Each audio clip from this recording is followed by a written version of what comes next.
Alright, bila shaka msikilizaji mtazamaji wa kipindi cha Walk with Sagini leo ikiwa ni Ijumaa saa 1 imekatika 2 baada ya saa 1 saa za Afrika Mashariki. Leo basi kwenye kipindi cha Walk with Sagini hashtag ikiwa pale the Commentator Edition episode ya 4 hapa tunazungumza kuhusiana na mpira wa basketball. Manake unakumbuka kwamba katika kipindi cha kwanza cha series hii tulizungumza na Bernard Otieno na pia Jacob Isia. Katika kipindi cha tukazungumza na Kelvin Rafael ukipenda pia Zungu Official kutoka Tanzania. Pia tukazungumza naye watatu ambao alikuwepo basi ni Baraka Mpenja kutoka TZ, na leo basi tunavuka boda na kuingia humu nchini Kenya, maana kwamba tunaacha mpira wa soka na kuanza kuzungumzia kuhusu mpira wa basketball. Leo naye gwiji mchezaji wa zamani wa timu ya taifa ya wanawake ya basketball na pia alikuwa nahodha pale na bado sasa hivi anafanya commentary ama kupenda utangazaji wa mpira wa basketball humu nchini katika ligi kuu ya Zuku ya vyuo vikuu. Niko naye hapo panda pila amekaa kula tayari kuweza kuzungumza nasi kuhusiana na basi taaluma yake kimichezo na pia utangazaji wake. Anaitwa Silalei Shani. Lakini kabla ya kwenda mbali, Silalei Shani, how are you doing this evening? I'm doing great, Jason. Thank you for having me on the show. People are waiting so eagerly. To find out what, I wonder? To find out how you do a basketball commentary and how your playing career has been till now. Well, I'm happy to share. Thank you very much. Basi mtazamaji, kabla ya kwenda mbali tupashe misuli moto kisha turejee na kuweza kuanza kipindi cha leo ikiwa ni hashtag the Commentators Edition episode 4.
Right, mambo ndo kama hayo msikilizaji mtazamaji kwenye kipindi cha leo cha Walk with Sagini. Tumeshaona basi you just seen a player there trying to dribble past another player. It's called basketball dribbling techniques or tricks ukipenda mtazamaji. Today I've been cornered because my guest here Silalei Shani says Swahili no, it's English. At a larger percentage. Silalei Shani, today you've tried to change the normal programming. We normally use Swahili, but today we're going to switch to English. I'm sorry for that. I'm sorry. I don't want to embarrass myself and bring this show down. So I think English would be the better option. Okay. Sawa sawa. It's okay. Let me embarrass myself then. So Silalei Shani, First of all, it's good to talk. We will talk about your commentary, your career as a commentator, and also your career as a player, because it's essential to speak about both sides, as a player and also as a commentator. So we'll divide this show tonight in two parts. The first part, the first 20 minutes, to talk about playing career, and the second part of it, that is 40 minutes, we'll talk about the basketball commentary sector. So we'll start with the playing career. So first of all, somebody or someone who doesn't know who is Silalei Shani, please a brief introduction, where you're from, where you grow up into, and maybe what you're doing now. Okay. Well, as you said, my name is Silalei Shani. I was born in Kenya, but didn't grow up here. I left when I was about 6 years old, traveling to different countries with my father, who worked for World Vision. So lived in Zambia, Senegal, Mauritania, then recently the States before coming back to Kenya. I have played basketball my whole life. I actually first picked up a basketball when I was 6 years old, but I only first played organized basketball when I went to college in the States. I played college ball 4 years. I then came back to Kenya and played for the national team. I played with local club teams as well. And yes, in terms of professionally, I am a human resource manager by profession. But upon coming back to Kenya, I did get involved with media. So I became the host of a basketball TV show called Bake. Bake is a show that showcases African basketball across the continent. We have player profiles, features, basically telling African basketball stories from the lens of an African. So that is what I have been involved in since 2013, and here we are. Okay, so you were born in Kenya, but not raised in Kenya. Somebody was actually asking me, Silalei Shani, hiyo jinsi anavyoongea, the way she talks, she doesn't sound like a Kenyan. So maybe tell us, in the States, what did you do there? I lived. I went to school. That's where my family was living for about 7 or 8 years. So that's where I was based. So during that time, I was in university, and then I worked there for a little bit before coming back to Kenya. Okay. Okay, so when you are in America, you played for a college called Messiah College. So I want to know, when you were playing, first of all, how did it start that you found yourself playing for Messiah College? It happened not the way it's supposed to happen. You know, usually you have scouts who come, they scout you in high school, then they take you to a particular university in the States. I didn't understand that process because, again, I didn't play organized basketball until I was in college. So for me, I thought you just show up, you try out, and if you're good enough, you make the team. But when I got to Messiah College, I was told that they'd already formed the 15 players of the team and there was no room for another player. So even though I might have qualified for the team, I was good enough to qualify for the team my freshman year. I had to sit out for a whole year. It's called being redshirted. So you basically do everything with the team. You practice, you can go for games, but you never suit up. You never actually wear a uniform and play the game. So that was a challenge for me, but I took up the challenge and decided that I was going to really work on my game my freshman year, so that there would be no doubt that I would make the team my sophomore year. Okay, so that's how you found yourself there. Then you came back in Kenya, played for Eagle Wings. But before you came back in Kenya, still at Messiah College in Pennsylvania, USA. First of all, I want to know, you are the only black in that team. Did you ever face an issue of racism? You know, I never did, and I think I'm very blessed in that regard. My teammates really accommodated me. They were very eager to make sure that I felt comfortable. I never felt like an outcast because of the color of my skin. Even leave alone the color of my skin, just the cultural difference element where I never up until that point had not really lived in the States. So experiencing culture shock. I think they were very understanding. The coaching staff also were very understanding, always making sure that they were checking up on me, that there was regular communication, especially my freshman year when I experienced that frustration of doing everything but not being able to suit up and actually play games. And playing games is always a reward for all the hard work that you do, all the training you do, all the hard practice sessions you do. So I honestly cannot say that I experienced racism as the only Black player on the team those 4 years that I was there. Okay, so you came back in Kenya and you played for Eagle Wings. So how did you find yourself at Eagle Wings in Kenya, playing at the KBF, and eventually you won titles there 3 consecutive times. You also named the MVP at Zone 5, also named the best defensive player of the season in the KBF League. So how did it came about that you started playing for Eagle Wings after moving into Kenya from America? Again, quite by accident. After moving to Kenya, I actually thought my basketball career was over. I didn't expect to join any team. I had no knowledge about the local basketball league in Kenya. So for me, I was just coming back to Kenya to now start working and begin adult life, essentially.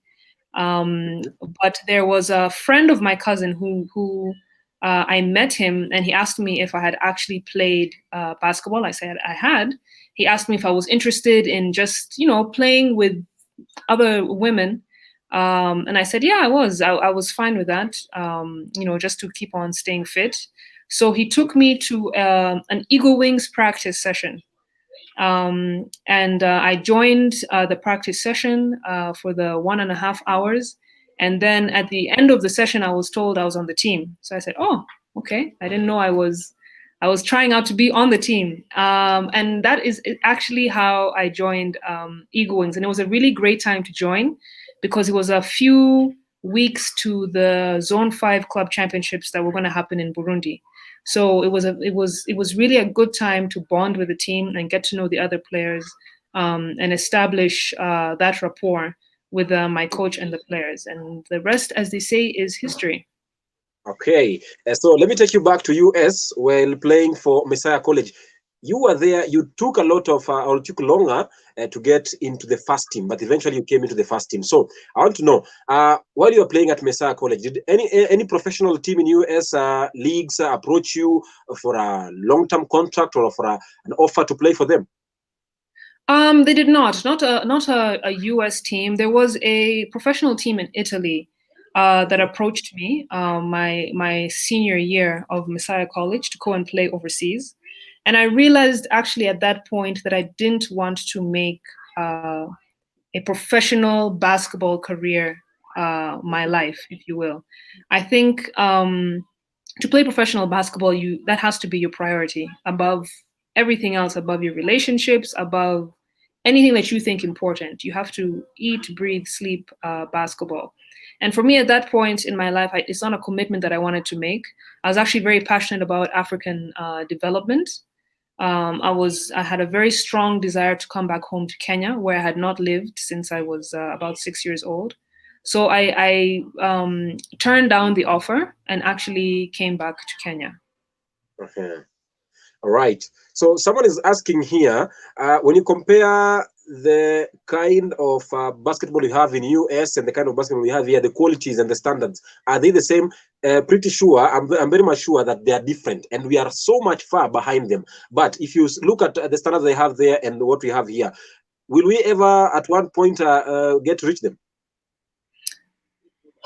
I think we can. It'll take some time.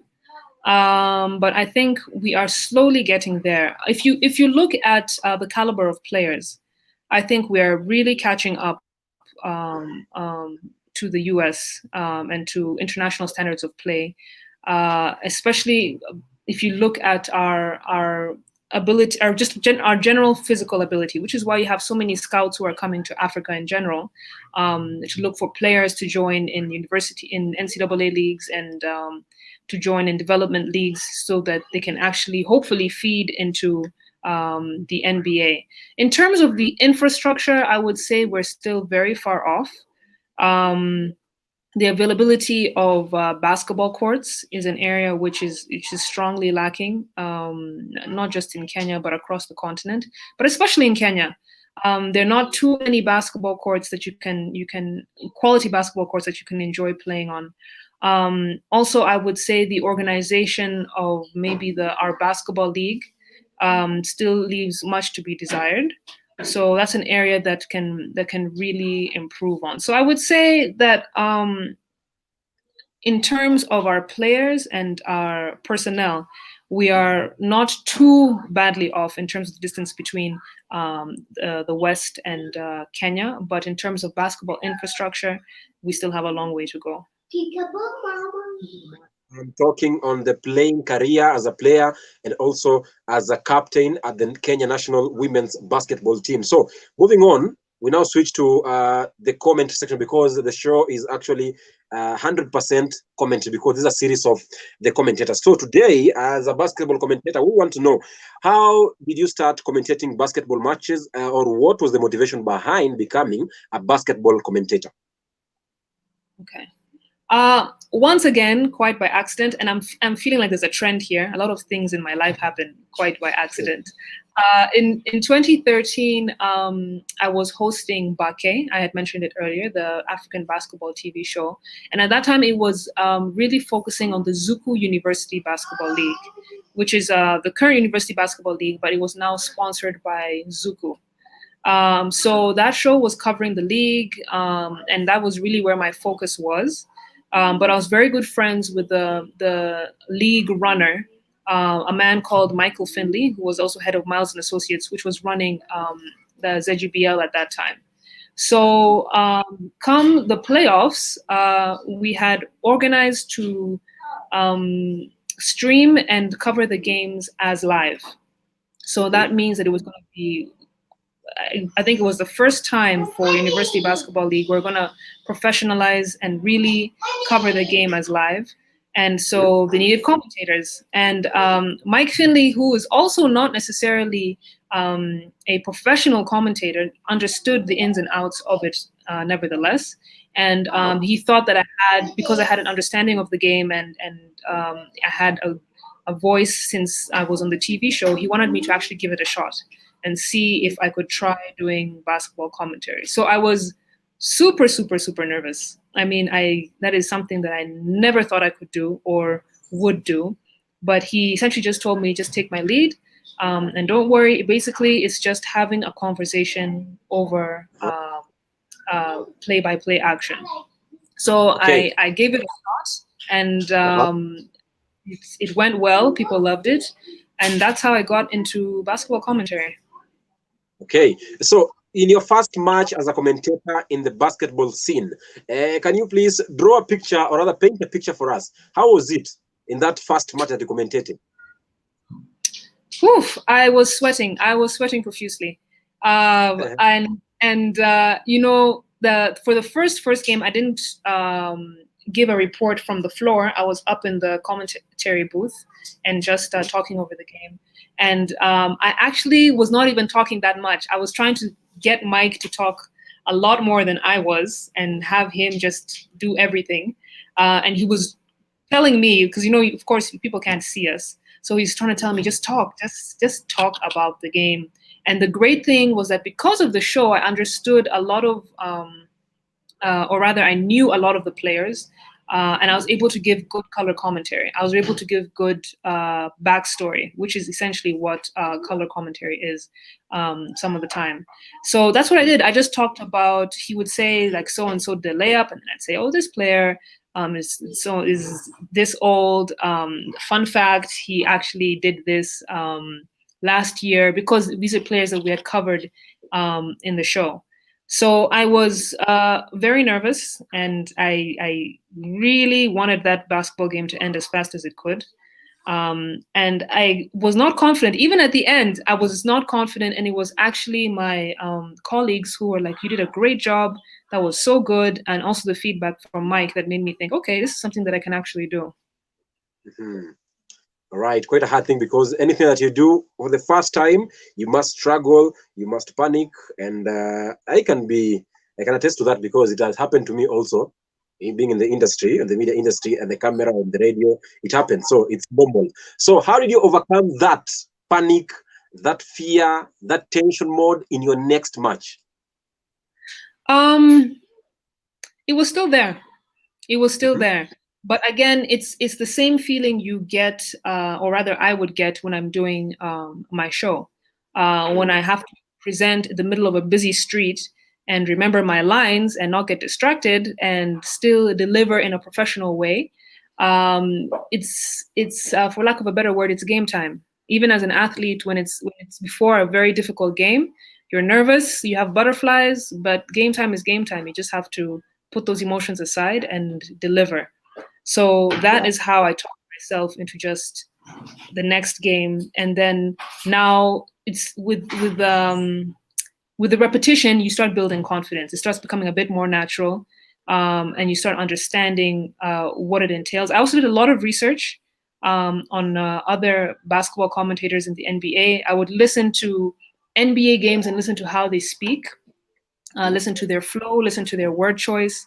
I would even Google different phrases or sayings that a lot of basketball commentators use, just to understand what the dance is, if you will.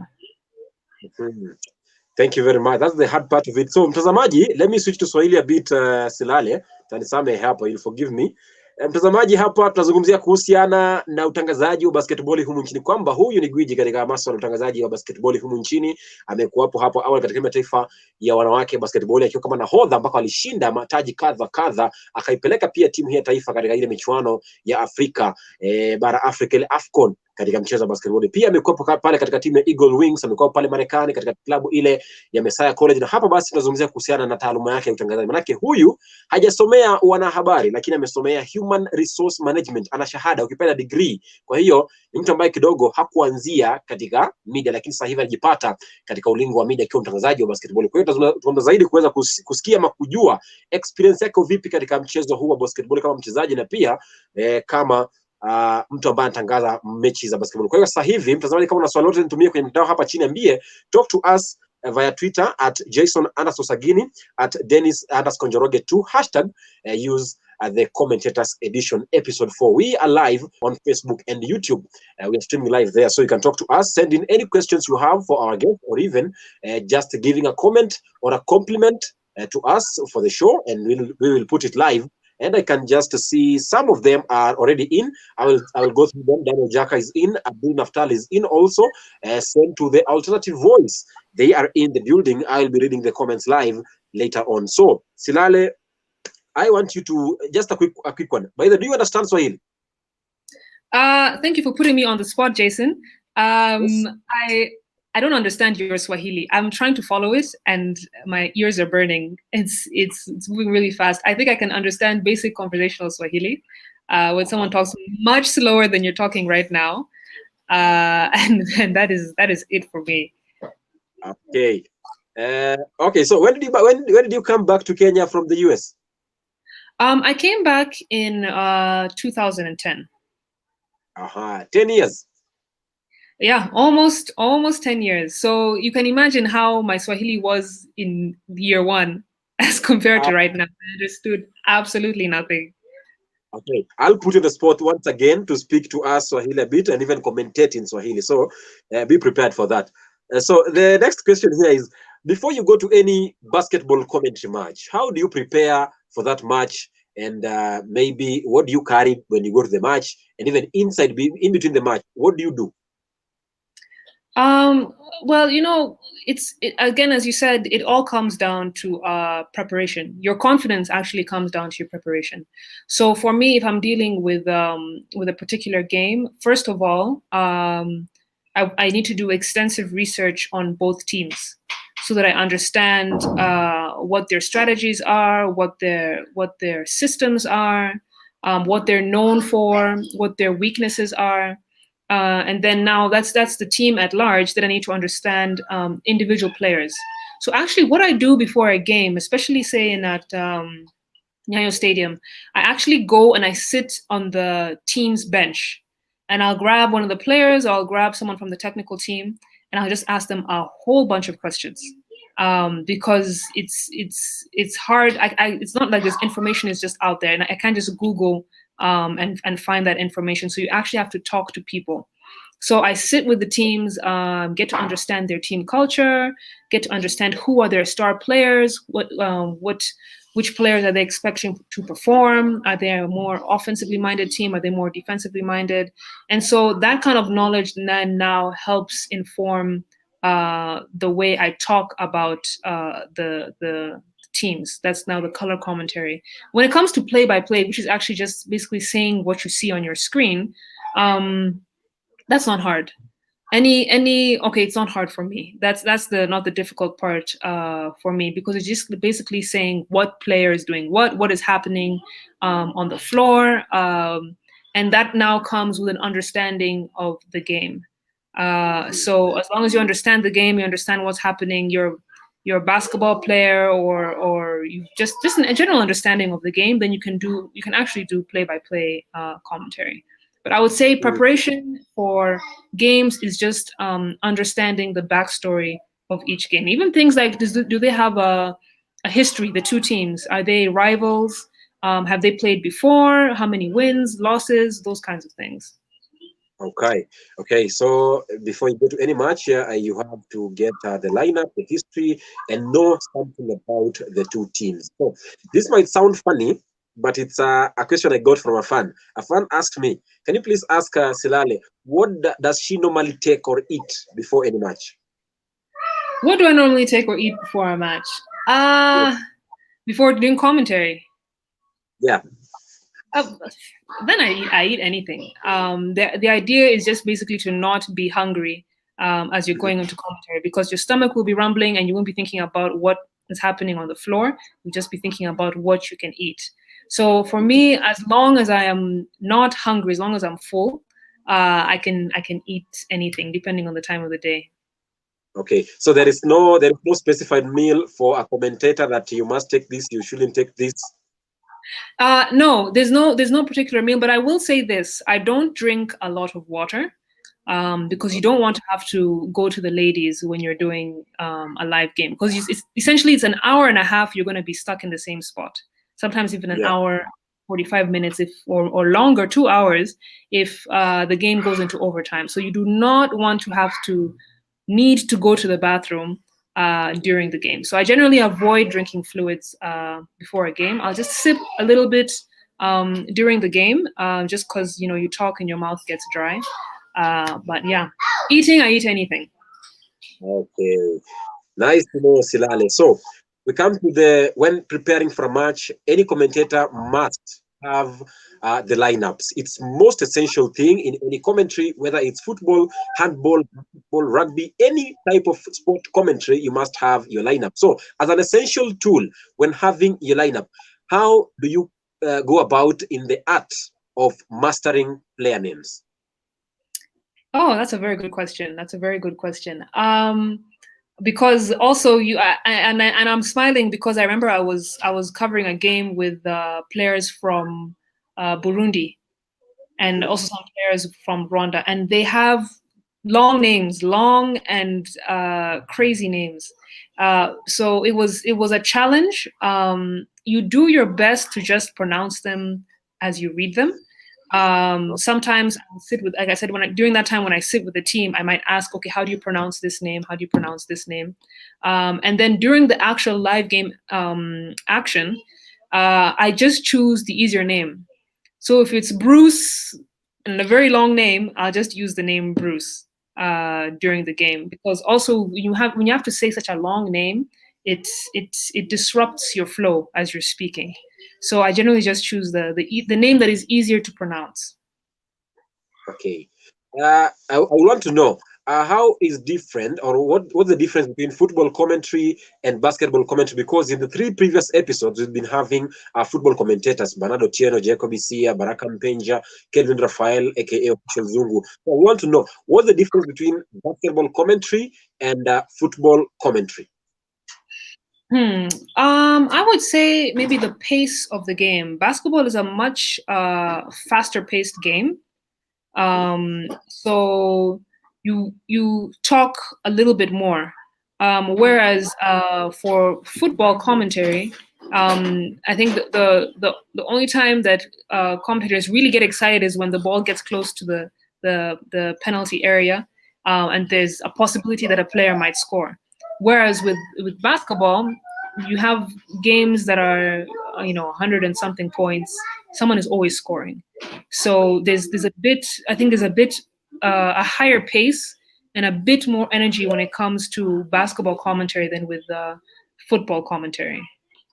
Okay, when it comes to the art of mastering player names, in football, we have 11 players, but in basketball, we have 5 players apiece. So, have you ever confused player names because you only have fewer names than in football?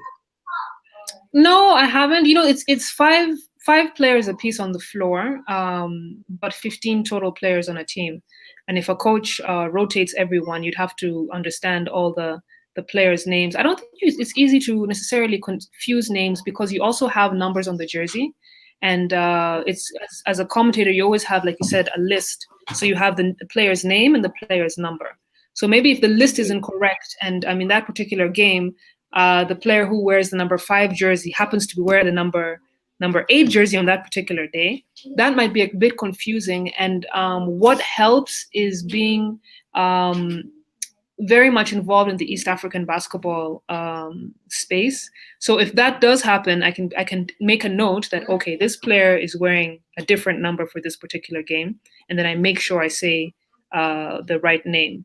But also another thing that helps, especially doing now this day with social media, the fans for sure will tell you, Silalei, you're not saying the right number. 5 is not John. Number 5 is so and so. So actually, fans help you, and it's nothing embarrassing. Like on air, I'll just say, oh, correction. I see a fan has said that it's actually this player in this jersey number. We're sorry for messing that up, but then we move on. It's not a disaster. Oh, okay, it's not a disaster. So last week when I spoke with Baraka Mpenja from TZ, he told me when you're doing any kind of commentary, normally find that the players are too many, and then when you confuse a player's name, you may feel like you are crucifying yourself because fans normally don't have mercy on you. So when it comes to confusing players, have you ever been crucified for such a mistake? Oh, the fans have been very kind to me. I must say, I've never actually been brought down or crucified, as you said, on air. People will either text me like during the game and say, "Oh, make this correction," or even like if I give a wrong fact, maybe this fact that's a bit outdated. Someone will text me. I have a good network of basketball friends who have a wealth of knowledge, and they'll correct me. Or on air, we'll see on social media in the comments, someone will make a comment and tell me, Sally, you need to say this, not that. And then I'll just correct it on air. People have been very gracious to me. Okay, Shani, what is this fact that you said wrongly on air? What was it? I think it was maybe a national teams event, and I said a certain player played for a certain team, and that player had actually moved to another team in the off season. So I wasn't aware. So they just told me, no, he doesn't play for this team anymore. He plays for this team. So it's very innocent mistakes like that. I know I see you fishing for a big mistake, a big confession from me, but no, it's nothing big. Very innocent. Okay, Silalei. So still last week when we were talking with Baraka Mpenja from TZ, he told me normally the biggest challenge that commentators have from Africa is database. Normally there is no database for any player, for any team, for any coach inside in that there's information online. So it's normally hard for them to Google their facts, their age, the performance on pitch for previous teams. So here in Kenya, I think we also have the same challenge. So to you, do you incur this challenge, and how has it affected your basketball commentary? That's a really good question, Jason, because I do agree. It is a challenge when it comes to commentary. One of the biggest challenges actually when it comes to commentary here in the East African region. Basically as a commentator, you want to give facts to the listeners or the viewers that they don't already know. you know? So you want to be able to say this particular player is 6'3", but has a wingspan of 7 feet. Because then it helps you understand that, okay, that's why this guy is getting all the rebounds. That's why he's the defensive player of the year, because his wingspan is so huge, you can't get the ball over him. And there's no database of that sort of African basketball players, or let me just say East African basketball players. It's even difficult to get information like players' ages, you know, where they played in high school, or where they played professionally, where they played at university. Like those are facts that people want to know. You know, if you went to University of Nairobi and I tell you this superstar player actually used to play for University of Nairobi, that makes you as a viewer or as a listener feel good, because you have that bond. So you want to give information that gives the audience attachments to either the team or to the players. And unfortunately, there is no database for that. And for me, I get my information from my friends, from veterans in the game, people who have been in the East African basketball space for a long time. You know, there's some encyclopedias walking in these streets of Nairobi of the game, and thankfully I have a good list of them on my phone. So I usually give them a call and just ask them questions, and then they give me the information, and that's the information that I use. Okay, so Silalei, to another question here, quick, because we only have 20 minutes before we wrap up the show today, or rather tonight. How do you remain consistent and relevant to your fans? Because you've been in the industry or in the game since 2013, 7 years, still doing it. So how do you remain consistent and relevant to your fans? I think the fans appreciate quality.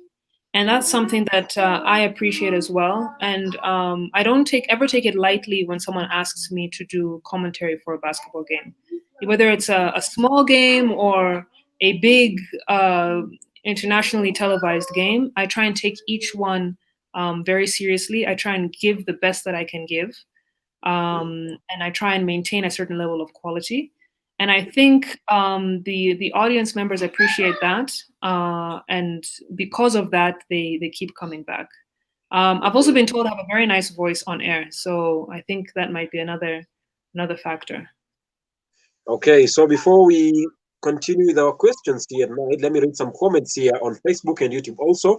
I'll start with YouTube. Yeah, I can see the alternative voice says tuned, walk with you guys, salamu kwa Silalei. Silalei, they're saying hi to you. Hi back. Daniel Jaka, all the way from India. Daniel Jaka, let me put him on air. He's saying stay home tuned. Stay home tuned. I haven't understood that. Okay, rather I think he's talking about the COVID-19. I can see Abdul Naftal on Facebook saying great show. Thank you very much, Abdul Naftal, for tuning in. Cleophas Olwatch saying the commentators edition, loving the show. Thank you very much, guys, for sharing your comments on Facebook and YouTube. We are live on Facebook and YouTube. You can share the link to your friends at home, on WhatsApp, on Twitter, on Instagram, and even on Facebook. Join the conversation. Talk to us. Send in any questions you have for our guests, or any compliment or any comment you have to this show, being the 4th episode in the series, The Commentators Edition. Tonight we have our guest Silalei Shani, all the way.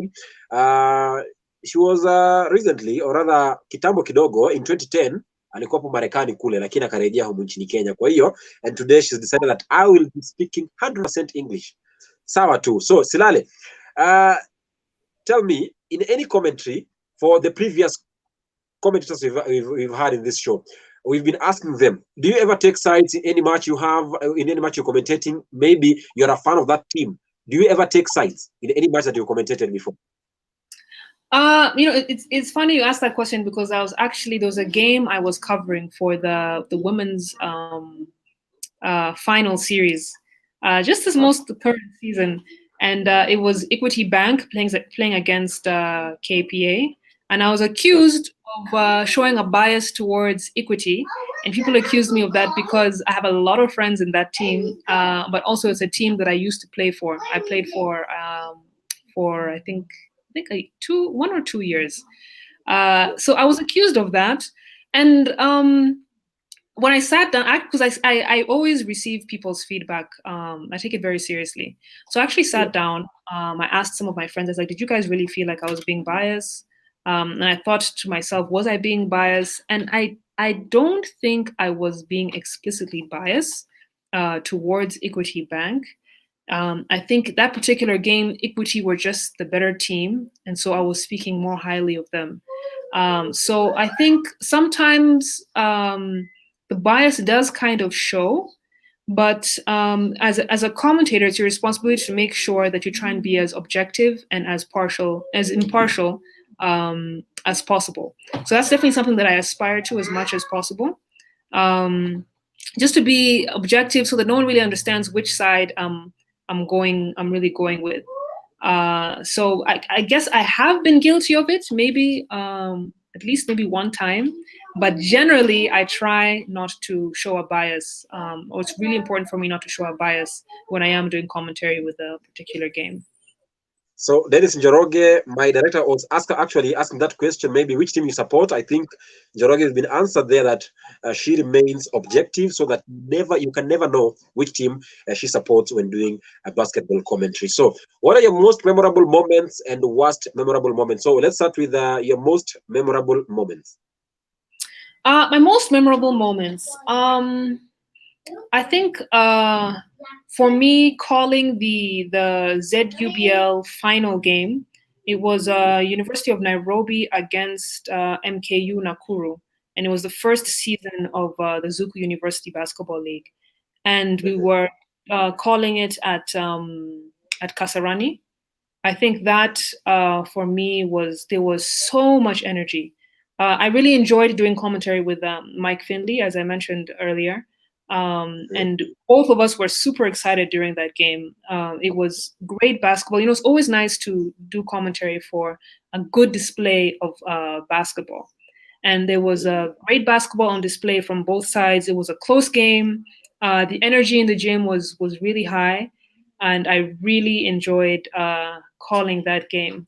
And I think the second memory that for me I really enjoyed was recently, just this earlier this year, before COVID shut us down in January. There was a pre-qualifier tournament for AfroBasket here in Nairobi, and we had some of the best national teams in the region come to Kenya. And Kenya has not hosted a tournament of that nature in a really long time. And we were requested, well, at that time I was doing commentary with Mad Goat TV, and they requested myself and Fidel Maithia to do the commentary for that tournament. And the entire tournament was enjoyable, but the last game, which was Kenya versus South Sudan, was just insane. The gym was so full. The game was late by 2 hours because they had to chase some of the fans out. There was a nice build up to that game because Kenya was playing very well. Kenya, of course, hosting, a lot of expectations were on them. But the South Sudan team were the fan favorites and had put on such a great display of basketball. So, to be very honest, I actually had expectations that South Sudan would win that game. But Kenya played so well, so well. And that's another game where I had to really talk to myself and say, okay, Silalei, you have to be objective. You cannot let the fans know that you're happy that Kenya is playing well. You know, I have to be, very neutral. But I really enjoyed calling that game. There was so many dynamics. There was a lot of energy. There was a good show. There were a lot of nice plays. You know, you also want to see things like dunks, nice crossovers. Again, when you have a high level display of basketball, it gets easier to do commentary and to talk about what's happening on the floor. So I would say that's also a really great memory of mine. Okay. What about the worst memories? You have any? I don't think I have a worst memory, but I would say something that I really dislike when I'm doing commentary is when I don't have information on the team. I don't even know what the names of the players are, you know. So you can't even say John Smith has scored, you have to say number 23 has scored. And I think that's so, it's very, I think it's very unprofessional. Um, Professionally. yeah, and I tell people that it's when you don't have that info, you don't present me with that information. It's not them that looks bad; it's me that looks bad. It's me who Yeah. looks like I didn't do my research. It looks like I wasn't prepared. So I would say that's one of my pet peeves, in a way, when it comes to commentary. Okay. So in any commentary box, whether in football, rugby, handball, basketball, any kind of sport commentary, there are normally two commentators. So I just know about two of them that you've been doing with them, the likes of Mike and Fidel Maida. You just mentioned him earlier on. So I want to know, how do you juggle and work with the different commentators as partners in the commentary box over time? I mean, I think I've really worked with Fidel for a long time when it comes to commentary. We've probably done the most games together. So and besides that, him and I are friends. We used to go to South Africa and do game analysis for the NBA games with Kwesi Sport a few years ago. So we developed that rapport, and we developed that chemistry. So essentially we bring that chemistry now into the commentary booth. And what we do is we always have a conversation before the game. We say, okay, who's doing play by play, who's doing color commentary. We share information. What information did you get? What information did I get? We give each other feedback during the actual live. And I think that just a strong sense of communication is what really makes a commentary team great. I think that communication and then just general chemistry. I think if you don't have chemistry with someone you're doing commentary with, it's going to be very awkward. It's going to be Okay. awkward for you, and it's going to be awkward for the people who are actually watching the game. Like it's something that you can actually, it's actually palpable. You can sense it as you're watching the game that these two, they actually don't do commentary well together. There is no that click. I can see Abdul Naftal. This name is kind of tricky to pronounce. So Abdul Naftal saying great show. I can see Clefa Soloch. Mutala Mukosia saying Kazi Babukubwa. Kazi Babukubwa means a great work. Silalei, I hope you understand that. And now I do. Clefa Soloch saying, Silalei, you are doing a great job. Let me put Clefa Soloch on air. Clefa Soloch says, Silalei, you're doing a great job, rather a good job. Kindly give us a mock commentary with any team of your choice. Beautiful voice, Shani. You will do that in a short while. Okay, that's the last comment. But before you do that from Clefa Soloch, I would want you to tell us a bit of, let's say, outside basketball commentary. What else do you do? Because I understand you hold a degree in human resource management. So outside basketball, what else do you do? Well, outside basketball commentary, I do co-own the Bake property, which, as I said before, is an Afro basketball show. But beyond that, it's also about uniting the African basketball community online. So I'm very focused on that. And besides that, I'm just freelance. A lot of things changed with COVID and over the past, let me say, 1 or 2 years. So right now, I would say I'm a freelance media producer and TV presenter. Right. So let's say, or rather, before I ask you this question, let's answer Clefa Soloch. Clefa Soloch was saying, you're doing a great job. Kindly give us a mock commentary with any team of your choice. Beautiful voice, Shani. So are you ready to do it now? Wow, we did not discuss this at all. I was not prepared to do this. That's a fun asking. It's difficult. With commentary, you talk about what you see on a screen, and I don't have anything that I'm seeing on a screen. Okay. But what I would say to Cleophas is that he can go on YouTube and he can search Mad Goat TV games, and he will find all kinds of games with me doing commentary on that. So he can enjoy that. All right, thank you very much, Shani, on that. Okay, so let's say to today I tell you, Silalei, I'm taking you back to US or to Zambia or to Senegal where you were before, will you accept? To go back to those countries? Yes. I think the only country that I would love to go back to, even to live, is Senegal. I lived in Senegal for 7 years, and that was more of a home for me than even Kenya for a very, very long time. I really enjoyed my time there, and also the Senegalese culture is just very nice. It's very hospitable. It's a coastal. Dakar is a coastal city, so the beach is right there. So I think if you could take me back to a country even more so than the US, I would say Senegal. Senegal. All right. All right. Outside that, because someone had asked me, can you ask Lale, if we take her back to US right now, will she accept or rather will she agree?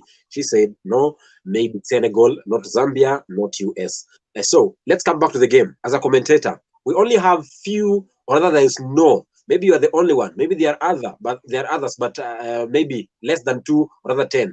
But in general, there are few female commentators in the industry, not only in basketball, but also in football, in handball, in rugby, in any kind of sport, cricket, name them. Maybe there are few female commentators. Maybe what do you think leads to this kind of challenge? Because we only have few female commentators in the game. So what leads to such, according to you?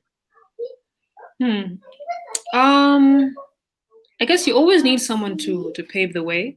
You always need representation, someone to look up to. Once a female first walks through that door, that encourages other females to be a part of that kind of scene. I think commentary. It's also, the thing is that there's not necessarily a school to learn how to do sports commentary. You know, it's something that like I didn't go to school for. It's just something that I almost fell into, essentially.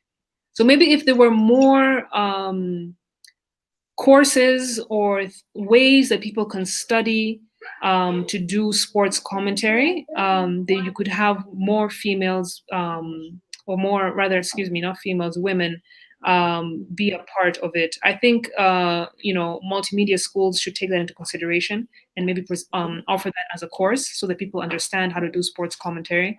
Because to be a commentator requires a large amount of confidence. And even the first time I did it, even though I didn't have the confidence of a commentator, I had a confidence of knowledge of the game of basketball, and just general communication skills because I was already in media.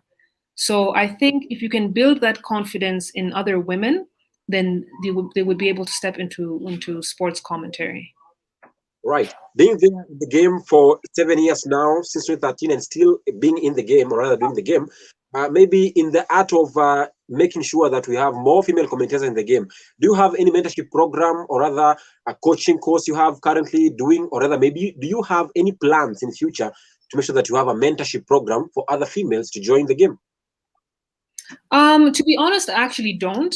But I did used to host a show on Kwesi Sports with Bernard. Oh wow, he will kill me if I forget his name. But he's a very popular.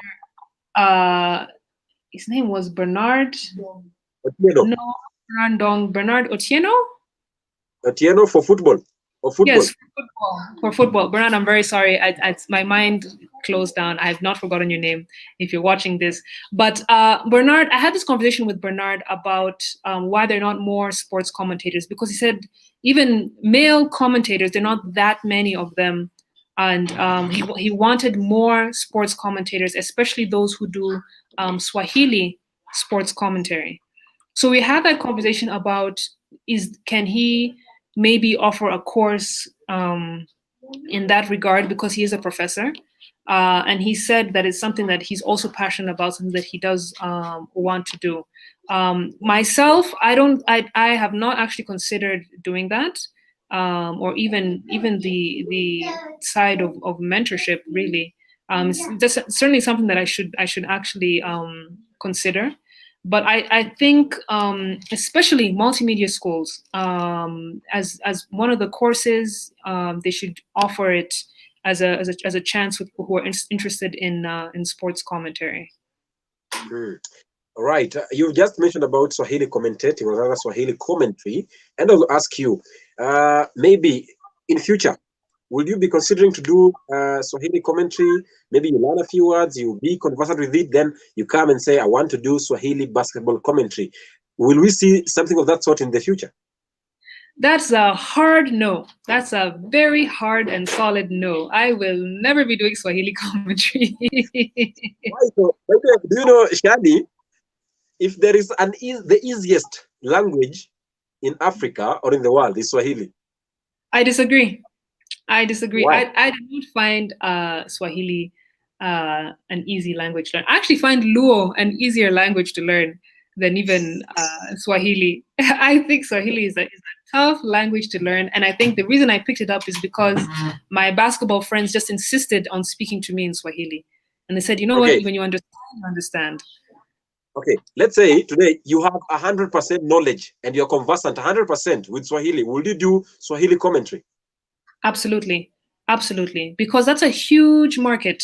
You know, maybe if I'm talking like this and doing a basketball commentary, I might isolate a certain group who feel like they can't understand the way I'm speaking, or they can't understand my accent, or they just feel disconnected because I'm not speaking in a way that is comfortable for them. But think about how many Swahili speakers there are not just in Kenya, but also in Tanzania. So I think if I was 100% fluent in Swahili, absolutely, I would do the basketball commentary in that language.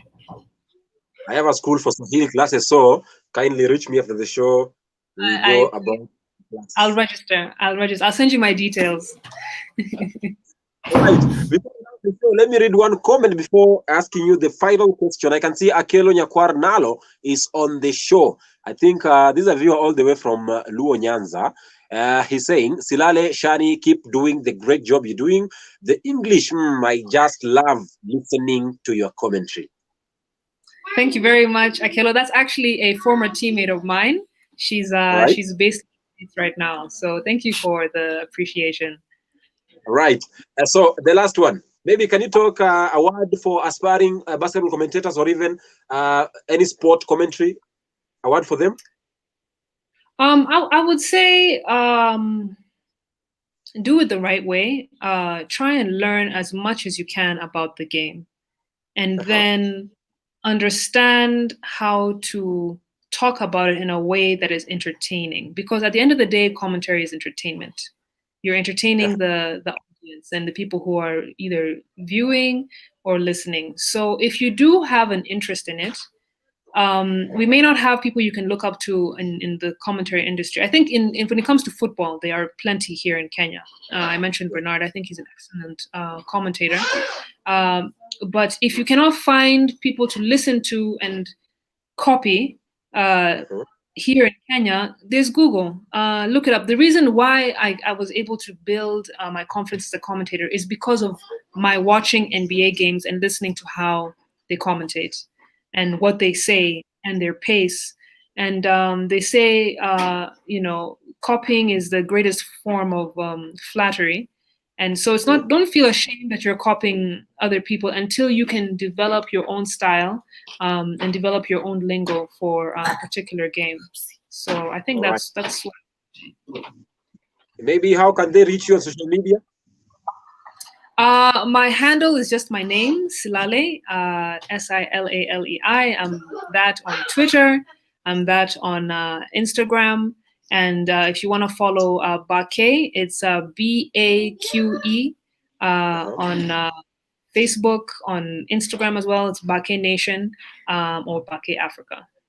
Right. I can see Clefa Solo. She's saying, yes, Luo is easy to learn.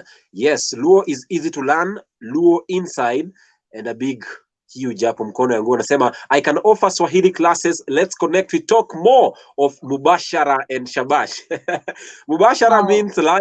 Shabash means iko sawa. You see, I have never heard those words before in my life, and I've been in Kenya the past 9 years. So I'm clearly learning the wrong Swahili, and I will reach out to you, Cleophas. All right, Sheldon Rangon is saying tuned in. Anajua nasema kidogo amechelewa lakini better late than never. Sheldon Ragon saying he is tuned in, but unfortunately time is running out of us. So thank you very much, Shani, for tuning in, for making time for us and sharing that great, wonderful experience, both in the playing court and also in the comment box. Thank you so much for having me. I've had a really good time on your show. It's a great show. Keep up the good work. I wish you all the best in your basketball commentary, and also in what you're doing currently as a HR at Quest Free Sports and wherever you are. Thank you so much. Have a blessed night, viewers. Nashukuru sana kwa muda wenu mtazamaji. Imekuwa ni saa moja la mazungumzo ndani ya kipindi cha Walk with Sagini, hashtag pale ikiwa ni The Commentators Edition episode 4. Imekwenda mubashara, yani imekuwa tuko mubashara moja kwa moja kutoka nyumbani hapa, ikiwa ni Ijumaa saa 2:02 na kuungana kaulia kwamba mtazamaji, michezo ni yetu na sporti ni sisi, yani we are sports and sports is us.